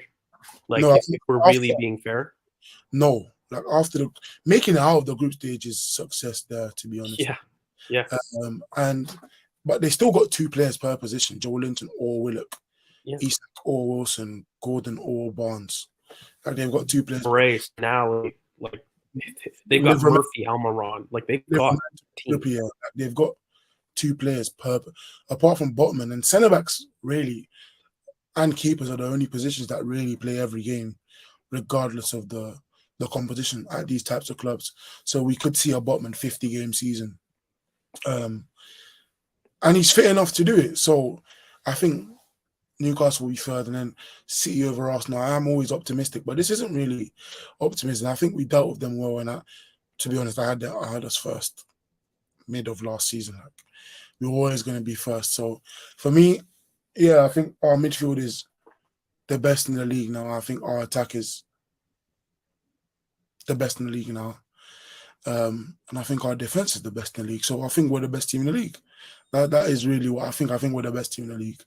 I think we deal with Champions League a lot better now. And me not knowing who I'd want to put on the bench just gives me a lot more confidence for Champions League, how we deal with 2 games. Hopefully, well, now it seems a lot more like Arteta's more willing to change in pre-season. And hopefully he utilised the squad better. We've got a fitter Emile Smith for her, which we didn't have last season. What does that impact on this season? And I just think we're more able to deal with trouble. Like, say a team comes up with a different setup, I think we're just more able to deal with it than City are currently. Like, I don't know if they'll get a right wing or left back or a right back, or will Cancelo and Walker stay? Will Cancelo ever get back in the good books? Like, will he ever play for City again? We don't know. And if Cole Palmer is your right winger, he's not good in isolation, so he's not very different to the other wingers. But yeah, I think we win the league. I'll keep it short and sweet. Arsenal win. City aren't. I don't think City will be that close like last season. I don't think it'll be like hunting us the whole season. I don't think that will happen. I think you'll blow them out of the water. That's what I think. But yeah, I'm going to say it quite clearly. I feel like City are closer to Newcastle than us. I think that's genuinely how it's going to end up going to be in terms of point-wise at the end of the season. Wait, so what do you both think? Like, so you're both going really hard on Arsenal. Like, what do you think is the point gap? I think we do it by a 4-point gap between us and City. By what? I think about a 4 to 6 point gap between us and City. Oh, so it's not as huge. That's the same. What do you think, George? I think 10. Yeah. What? That we have a 10-point gap on them? Yeah. No, I don't. I don't think that. I think the reason why I think 10, because I think once something is done, that's a lot. That's wild for me. Let me tell you, that's 3 wins. I think once the season is done, so like 33 games to go, 33 games. You think we win it early and they drop off and they focus on something else? Not focus. I just think Pep plays everyone else. That's what he does when the league's done. So I think start of May, the last 5 games, the league will be done or around about done. And do you know why I don't have it at 10? And because I have quite a similar reasoning to Chris in terms of what he'll do. I think we are going to, as soon as it's sealed up, we will start to focus on the Champions League semi-finals, quarterfinals, and push to just try and do the double. I think that will be the main thing in our season. So I think the double. I think the double is like, I'm optimistic, yeah, but I think the double is very risky. So that's why I say if we only get the double if we get 10. That's the only way we get the double. No, we get the double. We didn't do the second marquee that I would need to do the double. I'm not as confident as you guys. I think it's no. I didn't say we get 10. I'll always be confident. I mean, I didn't say we'll get the double. I think we win the league, and I say 10 because Pep just makes everyone else in the squad I feel think happy. it's difficult to predict the double because of Champions League draws. It's that simple. If we get a favourable draw, I have no qualms in saying right now we can do the double. But it depends I on I would have been completely a on the lot more draw. confident if I got the marquee that I wanted from the window. I didn't, so I'm definitely not doing that. I think I'm probably with Curran on. I'm not as confident as him saying that they're 4 to closer to 6. Newcastle than us, but I still think it'll be 4 to 6 points of a Wait, so difference. that's just one less win. Yeah, I think that's That's quite not big. significant. 3 points. You saying 6? So say we win the league with 90. No, I think 4 to 6 points, but So anyways, 5. I think it will be probably yeah, about 5 points within 5 points. 93 to 93 points ish to us, about 88, 89 points to them. Something like that. I I don't think really care about the point total, I'll be honest, but I think it's within 5 points. I think it's Um, 8 to 10. So 3 wins. That's what I think. 3. Explain yourself. Everyone knows. Oh, I me. thought everyone would know who the Yes. marquee is. Oh no, the second marquee had to be either Casado or Osimhen for me. We needed another marquee or another marquee midfielder, and we still need both. Like for me, I still think that we need another marquee midfield and another marquee center forward for me to be really confident. And I think I've always felt that next year we do the forward, especially since Leao signed that kind of release clause. I always felt that that would be the case. I think Osimhen is almost destined at this point. I think every big team has signed a big striker. I mean, I'm kind of looking through the top six. Is there space for Osimhen to go anywhere at this point? I mean, United chose Hoyland. Huh? Oh, no, they won't have Champions League. Spurs. I was going to say Spurs, but they won't have Champions League. And then Chelsea won't have Champions League. But I mean, in theory, I guess they could argue. And Osimhen is a Chelsea fan. So I mean, No, that, but this is the other thing. If they I go know. I'm for just giving the Vlahovic or devil's something, advocate. I know. I'm That's just it. saying, without Champions League, he's not going. Yeah, and so I don't think that he would go there. And Well, I think Bayern Munich get Kane. So I mean, I don't think that Bayern are going to need I a mean, center the other forward. thing is if Chelsea get Vlahovic as well. If Chelsea get Vlahovic, that prices them out. But there were some other categories you wanted to do. I wanted to ask before I go into that. I wanted to ask, what do you think is more like, or what would you be happier with? Actually, a Champions League and second, or the league and semi-quarterfinal, The semi-quarterfinal. league, the league. I have no doubt that No, Arteta wins a Champions League throughout his time. So I'm not rushing to do that. And I think that still season success is defined, or who is a more successful team is defined by the entire season sample. So I would always choose that first. And I think this team is young enough that I'm not going to worry about a Champions League being won. I think both are going to be won. If you wanted me to see which duck do I want to break first, I want to stop City being the team to win 3 in a row. I don't 4. want that to be 4 in a row. Sorry, I think that's a bigger achievement. That's more difficult to I do. might be the only one that says Champions League, and it's purely selfish. I want to see it at Wembley. It's my home. It's where I want to go. I want to see a Champions League final at Wembley, and us to win it. Just a personal thing. Obviously, the logic would dictate, the league, and I completely understand George's point. But just from a personal, selfish point, I can't turn down. We was at Wembley at the weekend. I can't turn down Champions League final at Wembley. I can't do it. I'd pick league simply because of the way we lost it last year. Let's say we did. If Kudos comes into City, that's not a big enough quality for me to change. He's not a touchdown right winger. No right wing for a top club. Even no right wing for a top club is inside the whole game. They're a touchdown. Even Salah, the best. Look, I'll give you a name that I would worry: Kareem Adeyemi. You recruit that level. That's not happening. But you recruit that level of player who they need an outlet for me. Like fundamentally, they really can't keep doing this. And I don't think that I would put Kudos in the same quality level as an Adeyemi. But I think that would be something to make me raise my eyebrows at Valverde at midfield. If they don't do a Paqueta, like those are things that would make me kind of raise my eyes about changing my prediction at this moment in time. But I also don't think that Arsenal stay static fundamentally. Yeah. So before we go, top scorer. Are we doing Arsenal or in total? Because I find it's dumb to do it if Kane isn't confirmed. Like I would rather do those awards for the next. We're not listening to you. We have a head start. Like say we do at the end of August and Haaland's on 10 goals. Would you still predict someone else? I mean, Kane, depending on if he stayed or not, I think is is a huge thing. I mean, I'd still probably do Holland. If you want a top scorer, that's probably the most It's easily not what I predictable want. one. It's what you think. So you think if Well, I Kane, think top assister would change. I definitely think that there's a lot of kind of stuff to change within the club right so now, and within nothing's really just Kane. If Kane goes or not, that's what. Kane, but also I think the assisting awards. I think that young player of the year we probably could make now, but player of the year I think would change as well. So yeah, I think 3 or 4 of those awards would change in about a month, and it's I not mean, let's just do a Kane provisional one. Let's do a provisional one, and then we'll do We're a gonna proper do one. this again anyway, so Yeah. you can change it. Go on, Karen. I know you have yours. Yeah, and I've also changed mine from Okay. when I sent it to you. Yeah, that Um, regret. Don't worry. So I'm just going to get so top scorer obviously Haaland, top assist to KDB. Player of the year I actually have Rice. I think that's going to be because we win the title. I think he'll be our top player. Young player of the year I have Saka, and then manager of the year I have Arteta. So So what yeah. changed? My player of the year, I think I had someone else. No. Did it not?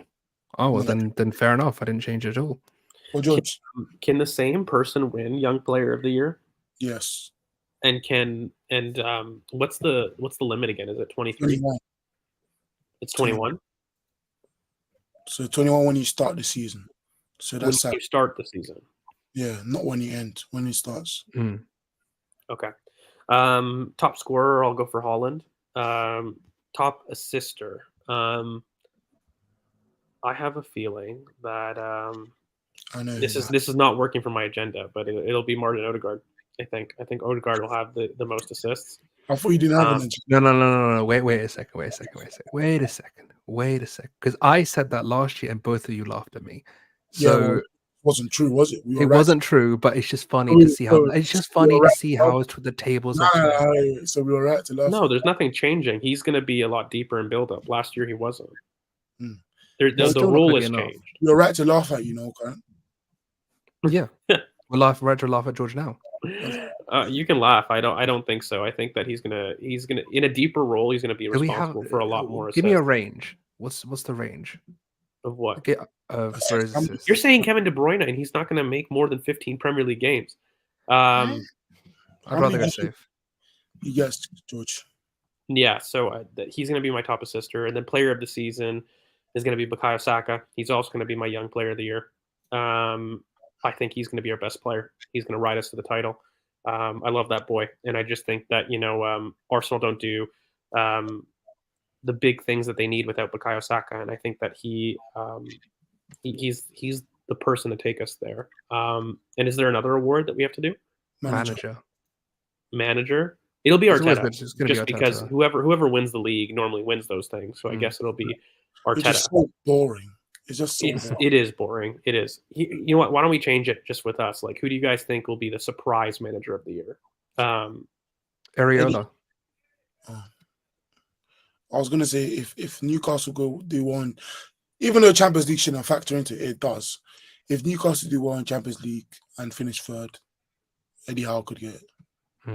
No, I'm going to say shock. Well, it's not a shock because all the boys like him, but Sean Dyche for me. He's going to, everybody's going to assume that Dyche is just going to go down and Everton are going to go down. And he's going to do as high as I said. I think if I put Everton as high as I did in the table, then Sean Dyche has to be a surprise manager because I put their Bournemouth squad 10th.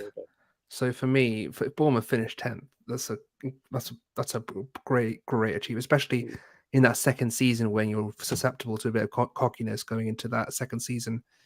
I think if you finish 10th with Bournemouth, I think that's a great. Do you think so? I mean, they've got Europe. I mean, they're a top team now. I mean, I think everybody expects them to be a top team. I think I think a lot of people have put them down.